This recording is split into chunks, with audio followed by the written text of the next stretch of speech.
నేనైతే ఇవాళ ఈ షేప్తో అయితే కుక్కకి పోతున్నాను చూసేద్దాం. ఫస్ట్ ఇలా పెట్టుకుని తర్వాత ఇలా గీసుకోవాలి ఫ్రెండ్స్.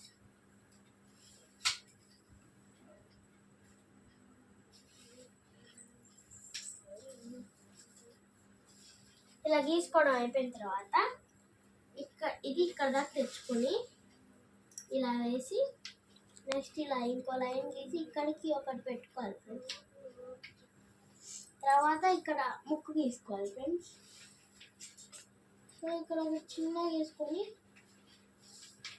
ఇట్లా కలర్ వేసేస్తే నెక్స్ట్ కన్ను కూడా అంతే ఇలా వేసుకొని ఇట్లా కలర్ వేసుకోవాలి ఫ్రెండ్స్. తర్వాత ఇట్లా అయితే వాటికి ఇంకో కొమ్మ అయితే కనిపించేలా పెట్టాలి. నెక్స్ట్ 4 అయితే ఇలా వేసుకొని ఇలా వేసుకోవాలి ఫ్రెండ్స్. సో కుక్క రెడీ అయిపోయింది ఫ్రెండ్స్.